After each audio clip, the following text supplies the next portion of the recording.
Тебя люблю весной, Владикавказ, в цветении магнолий и сирени, и ярче всех легенд и сновидений стоишь ты в свете восхищенных глаз. Прекрасен ты, о мой Владикавказ, когда царит над городом прохлада, и ветер с гор играет летним садом, листвою шелестя в вечерний час. Весенний Владикавказ – это цветущие каштаны и акации, майские грозовые дожди, плакучие ивы в старом парке. Это модные фэшн-шоу и уличные музыканты, культ спорта и вкусной еды, таинственные истории старинных особняков и удивительные судьбы талантливых людей. Владикавказ – это культурный феномен Северного Кавказа, считает заслуженный артист РСО «Алания» Андрей Кокоев. А потому сегодня в нашей телепрогулке предлагаем взглянуть на город глазами творческого человека. Если ты знаешь эти тропинки, ты идешь по роще, и вдруг перед тобой открывается, я не знаю, наверное, волшебный сад. Потому что там все необычное, там безумно красивые лошади, и там, просто героически красивые люди, которые верхом на этих лошадях какое-то дают представление, и вот среди этих деревьев, под Божьим небом, под лучшим куполом на свете, ты оказываешься в сказке.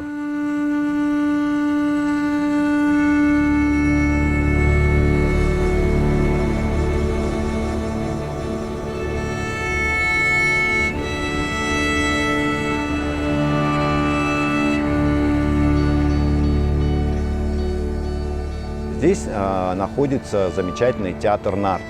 И он один из немногих, их по пальцам можно пересчитать, сколько подобных театров вообще в России. Да и в мире, наверное, их не так много. А то, что на Северном Кавказе он, по-моему, до сих пор единственный и был первым, вот об этом я бы очень хотел, чтобы наши младшие помнили, потому что нам надо продолжать традиции, и вообще это предмет большой гордости. Помимо того, что в этом театре идет постоянная борьба за творчество, борьба за свет против тьмы.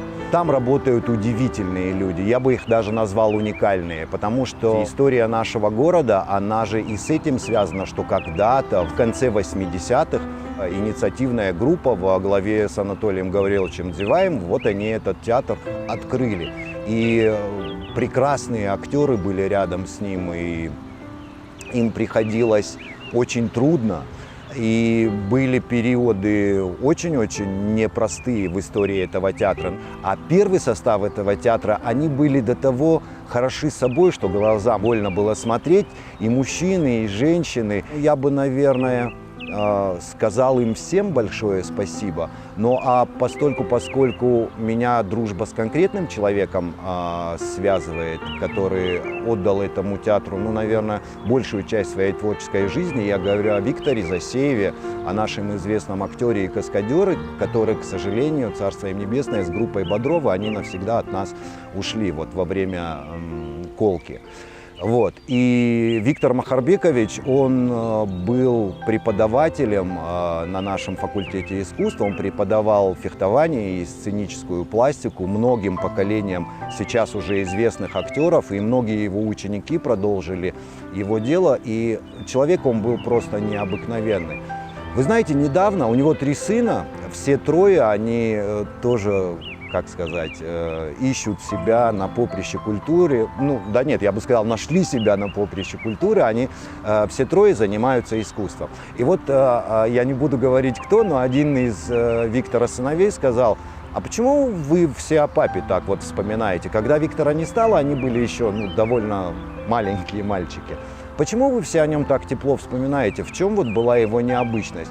И вы знаете, я затруднился ответить, потому что, во-первых, это был человек такой осетинской красоты, что это большая редкость. Причем, что я называю осетинской красотой? Он не был красавчиком, он не был хорошеньким, он, может быть, даже не был хорош собой. Но когда мы говорим «красивый осетинский мужчина», наверное, Виктор был один из тех, кто мог бы олицетворять нашу нацию даже на каких-то международных форумах, там, каких-то всемирно известных журналах. Из него все время стремился этот внутренний свет. Поэтому как сказать его сыну, за что мы его любили? Наверное, за то, что у него было огромное сердце, и оно принадлежало всем, кто хотел возле этого костра погреться. Наш Виктор, он был, как сказать, очень ярким символом, наверное, театра Нарты. Все, кто служил и служит в этом театре, они все безмерно преданы искусству. Но вот это вот огромное сердце большого кударского мужчины, оно было как лакмусовая бумажка. Если помните, у них произошла трагедия, у них одновременно погибло несколько лошадей. И в театр заходить было, ну как сказать, очень тревожно, потому что у них такая боль была на лицах написана. Вот. И об этом он очень переживал. Потом нельзя не вспомнить о том, что люди сюда всегда очень стремились, а театр Нарты никогда не отличался прям вот богатством, да, ну, как обычно государственный театр. И они все так мечтали о том, что у них появится возможность в непогоду или в зимнее время делать представления, а в пору моей юности у них такой возможности не было. И вся труппа, когда вот они молились о том, чтобы не пошел дождь, в этом было что-то от такого замечательного идолопоклонства, знаете, служители Мельпомены, которые молятся Всевышнему о том, чтобы не пошел дождь и чтобы спектакль прошел хорошо.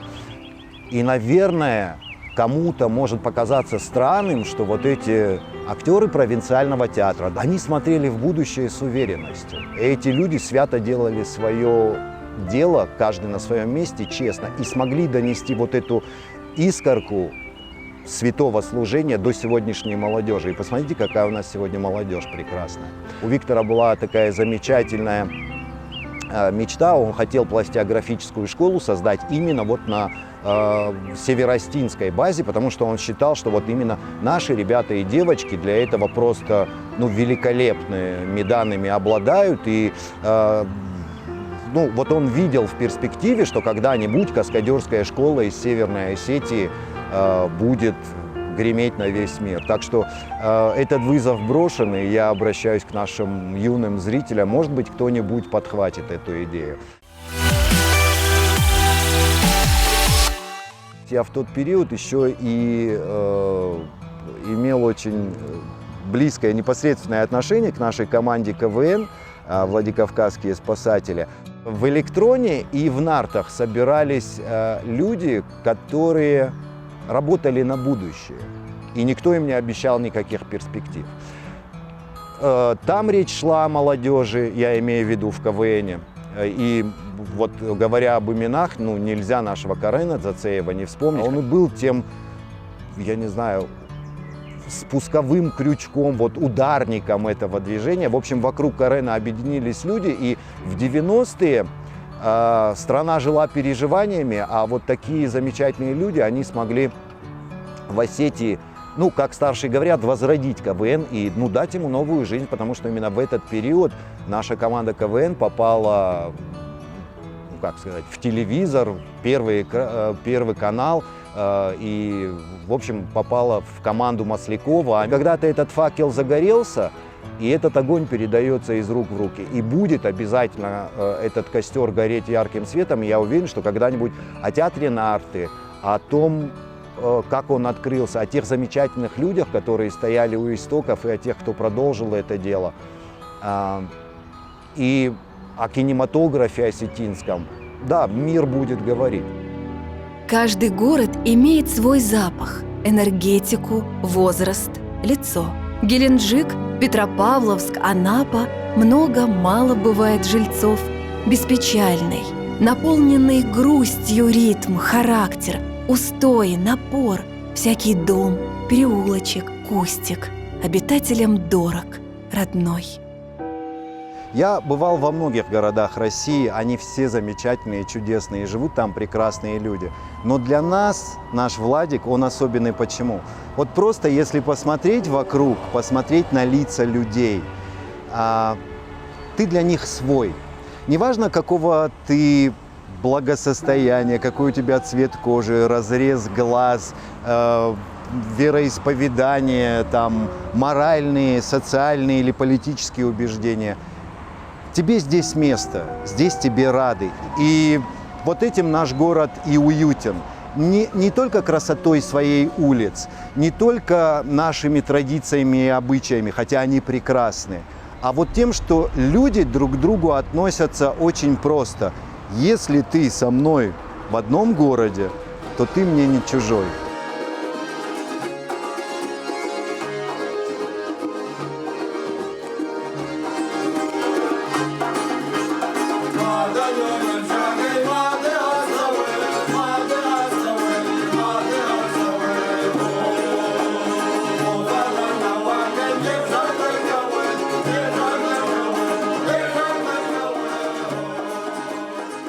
Сейчас из рощи возле Дворца металлургов мы перенеслись на проспект Коста, 220, и находимся в театре «Шкит». И в этом театре художественный руководитель камерного театра «Шкит» Лейла Теблоева. А Лейла Теблоева – это супруга вот Виктора Засеева, о котором мы уже говорили. Лейла когда-то была артисткой Осетинского театра, потом она перешла в театр «Нарт», и там они с Виктором Махарбековичем познакомились. Вот. И вот здесь, в этом доме, они когда-то строили совместные планы на жизнь, совместные творческие планы, и они всегда мечтали этот театр открыть. Потом как-то судьба менялась. Все об этом мечтают, все работники театра, от режиссера, там, я не знаю, до самого молодого актера, свой театр, чтобы был. А вот все мечтают, а Лейле это удалось. Во-первых, то, что это камерное пространство, это первый огромный плюс. Второе, то, что это дом. И он дом не просто театральный, то есть это не просто выражение. Здесь на самом деле с утра до вечера круглые сутки живут люди. И эти люди живут театром и живут в театре. И вот если посмотреть на наш, как сказать, зрительный зал, вот настолько близко сцена от зрителя. И это огромный опыт дает, очень замечательный, я имею в виду для актера. И зрителю тоже дает, наверное, какую-то уникальность все-таки встречи с театром, потому что когда артист вот настолько близко, когда ваше общение, ваше сочувствие, сопереживание, они на дистанции протянутой руки, когда ты прямо чувствуешь даже тепло или энергетику, которая исходит или со сцены, или из зрительного зала, вот тут и возникает тот самый момент общения, который в театре очень дорог. И вот сейчас этот театр существует, и есть вот это уже намоленное место, есть свой зритель, и дорого что? Работают не за зарплату, работают ради идей. А дело в том, что сюда люди приходят с творческой идеей, которую ты можешь реализовать вместе с такими же по-хорошему сумасшедшими, как ты, которые говорят, ну да, места мало, как-то не совсем все обустроено в техническом плане, давай попробуем, тебе же интересно, мы твои друзья, мы готовы, мы можем тебя поддержать. Нас репертуар ежедневный, как в больших театрах, да, вот он не сбивает. Вот. И это очень дорого, потому что здесь пробуют свои силы молодежь, и вот это, наверное, одно из самых дорогих качеств «Шкита». От начинающего, ну я условно говорю, там, вчерашнего студента до маститого режиссера или актера вот на этой площадке могут себя попробовать благодаря тому, что Лейла собрала вокруг себя, вокруг своего дома, вокруг своего театра, своих друзей, своих единомышленников. И, собственно, вот мой замечательный товарищ Суслан Плиев, он когда-то высказал эту мысль в нашей беседе. Он сказал, что театр начинается там, где двое начинают о нем говорить. И вот «Шкит» — это именно то место, для меня, во всяком случае. Здесь о театре говорят, здесь театром живут, и здесь живут внутри театра.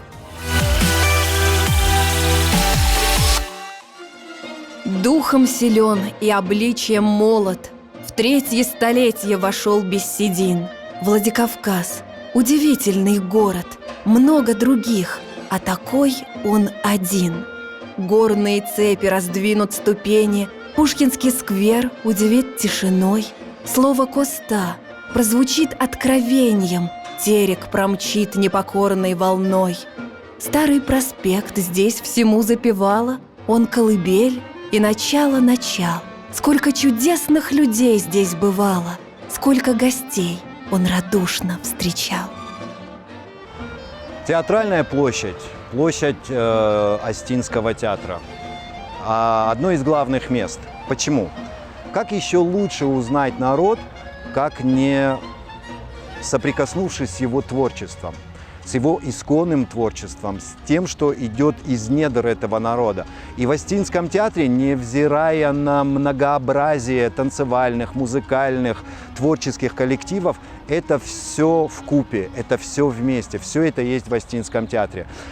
Там мы слышим голос нашего народа, его музыку, его изобразительное искусство предстает перед нами во всей красе. Там мы видим вообще владикавказцев, осетин или не осетин на сцене или в зрительном зале. И знакомиться с Владикавказом в отрыве от Остинского театра, побывав во Владикавказе, это нонсенс.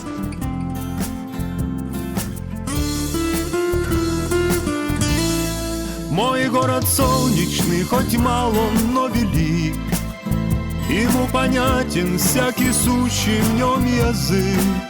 И всем, кто шел к нам с добрым чувством в добрый час, сердца и двери открывал Владикавказ. Аллея в парке только кажется пуста, идет бало, идет иса, идет коста, и листья падают с деревьев так легки, как слово звонкое из пушкинской строки. Мой город солнечный, хоть мал он, но велик, ему понятен всякий сущий в нем язык. И всем, кто шел к нам с добрым чувством в добрый час, сердца и двери открывал Владикавказ. Говорят, самые яркие звезды над городом детства горят. Каждое утро город просыпается в лучах нежного весеннего солнца. Яркие краски, ароматы и прекрасные звуки природы, шум терека и величественная плеяда гор делают его неповторимым. Владикавказ делится по так называемым сторонкам: Курская, Молоканка, Шалдон, Осетинка, Владимировка, Турхана, Бам. Владикавказ – многоконфессиональный город. Здесь открыты и православные храмы, и мечеть, и армянская апостольская церковь. Много фильмов я смотрел в свое время там о разных городах, но наш, знаете, чем хорош? Вот ты как будто на съемочной площадке какого-то замечательного, огромного фильма о празднике. И это на самом деле так и есть.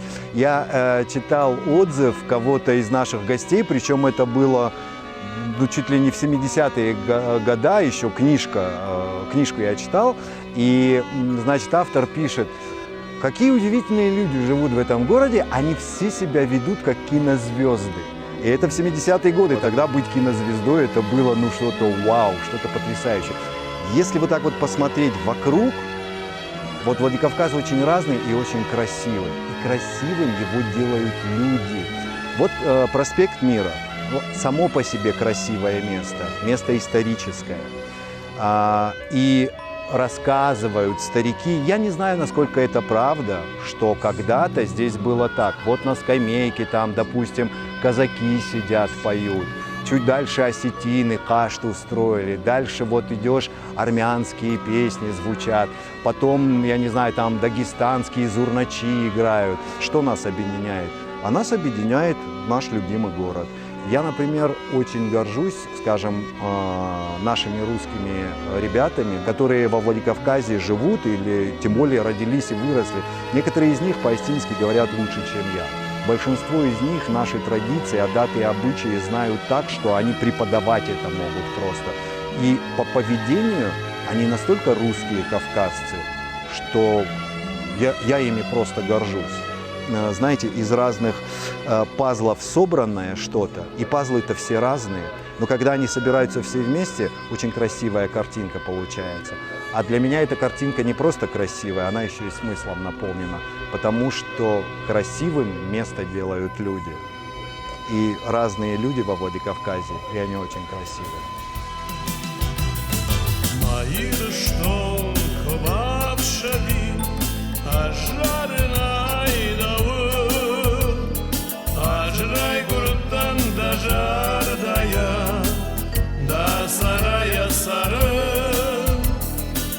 Ажрай гуртан да жардая, да сарая сарай.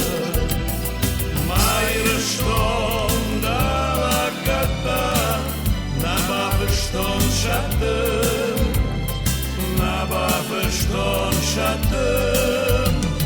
Ажрай гуртан да жардая, мажардадым датын, мажардадым датын.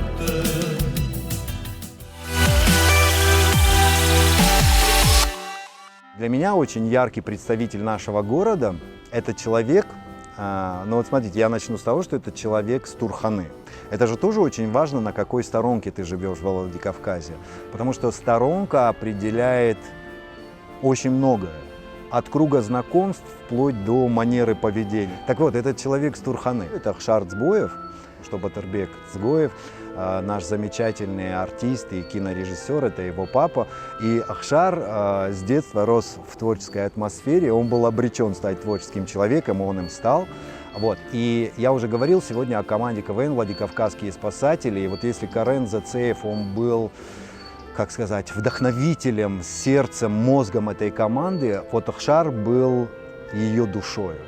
Короче говоря, я сам это не видел, но по Владику эта история ходила очень долго, потому что Ахшар со своими друзьями, один из них был, кстати, Суслан Мамсуров, тоже деятель искусств, и музыкант замечательный, и наш замечательный, хороший очень друг. Вот. Короче говоря, Ахшар переоделся в какого-то арабского шейха. Суслан, который замечательно говорит по-английски, изображал из себя переводчика. И Ахшар вот в какой-то простыне, в каком-то бурнусе, Багавадой, это в те годы, это были 90-е, тогда еще там что-то еще можно, о чем-то еще можно было сказать, так нельзя. Короче говоря, вот он босоногий, вот в этом бурнусе ходил по Владикавказу, и его переводчик громко, нарочито, обращая на себя внимание, знакомил его с местными красавицами. Почему? Потому что шейх приехал для того, чтобы найти себе в Осетии невесту. Говорят, под конец их экскурсии выстроилась огромная просто очередь. Оказалось, что выйти замуж за этого небогатого, всего лишь в несколько миллиардов долларов состоянием парня, ну, захотели многие соотечественницы. Я не знаю, какими путями они отступали, когда они признались девушкам, что на самом деле это был розыгрыш. Вот. Но вот такой вот случай был. Ходил по городу шейх и искал себе невесту. И ажиотаж создал огромный, ну а потом выяснилось, что это на самом деле Ахшар Цгоев и его друзья. Вот устроили такой, ну, мне кажется, все-таки добрый перформанс. А Владикавказ город вот просто наполненный юмором. У нас вообще чувство юмора считается, ну, скажем так, мы не ирландцы. И мы не суровые кельты какие-то. У нас чувство юмора считается очень хорошим качеством. И это даже культивируется. А это тоже во владикавказском характере. Легкая небрежность в одежде, якобы бурнус, на самом деле простыня, босиком. Ну, на кармане у него по-любому миллиарды долларов. Это или арабский шейх, или жители Владикавказа. Вот тут уже угадываете сами. Но нам это очень присуще. Если мы уже сегодня говорим о театральном Владикавказе, ну, конечно, о молодежном театре упомянуть будет очень уместно. Почему? Потому что это тоже, во-первых, начиналось в 90-е, и тогда об открытии театров, которые не приносят дохода, могли думать только сподвижники, только люди, которые, ну, иначе как энтузиастами или фанатами своего дела их не назовешь. Но такие фанаты были, и мне выпала честь с ними быть знакомыми. И вот просто, если мы говорим о Владикавказе, вот Дом искусств замечательный, ныне музей, наш прекрасный национальный музей за моей спиной. Вот когда-то молодежный театр «Шанс» существовал и в стенах этого здания, причем случилось несчастье, сгорел большой зал, вот. И вот в этом сгоревшем зале шли спектакли, и именно внутри него и ютился когда-то театр «Шанс». Хотя сказать «ютился» очень странно, потому что там были, ну, 3-метровые обгорелые стены, огромный зал, пустой абсолютно, потому что, ну, сгорело все внутри, вот пожар случился. А зритель, заходящий внутрь, видел, что там какой-то живой коллектив, который показывает необычные для того времени спектакли. И, наверное, как все первые, этому театру было очень трудно, но он с честью преодолевал свои трудности и стремился к творческому самовыражению. Молодежный театр «Шанс», я уверен, для многих стал очень хорошим примером и замечательным толчком.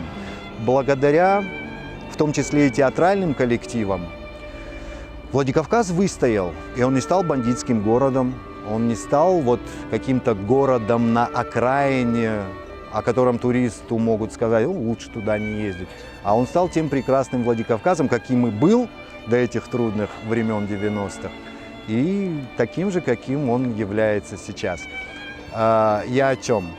Все-таки, наверное, количество театров в городе – это важно, это очень важно.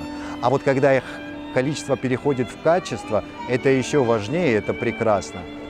И это понятно, это слова патриота, того, кто в этом городе живет всю жизнь и любит его безмерно. А вот у нас плохих театров нет. Я не знаю, может быть, в каком-то городе нашей необъятной родины и скажут, вот есть театр, но он как-то не очень. А у нас нет театров не очень. Вот у нас они все замечательные. Те, которые были, существуют сейчас, а те, которые будут, будут еще лучше. Мой город один на Кавказе такой. Известен он дружеским нравом. Издревле мы жили большою семьей. Здесь, в городе воинской славы. Вихрь войн, революций и много всего. Да, память народа нетленна, но лучшее в нас – это все от него, а щедрость мудра и бесценна. Что можно пожелать городу, который ты любишь вот так же, как мы все любим Владикавказ? Я бы лично пожелал, чтобы он не менялся. Мне бы не хотелось, чтобы он стал, мегаполисом, честно говоря. Мне бы не хотелось, чтобы он стал каким-то промышленным центром, торговым каким-то центром. Вроде бы хорошо же, да, там, для экономики, для жителей. Но вот если не будет вот этой атмосферы, вот этого сумасшедше причесанного многообразия, тогда Владик потеряется. Все равно в нем будут жить прекрасные люди, которые его будут любить. Но я бы ему желал, чтобы он не менялся, потому что для меня это лучший город на свете, и каждый его житель также скажет. А если это так и есть, зачем что-то хорошее менять на что-то лучшее? Пусть остается так же, насколько было хорошо. А вот молодым жителям Владикавказа вы лучше новые города строите. Для сравнения и для социального продвижения. А возвращайтесь отдыхать в свой родной Владикавказ.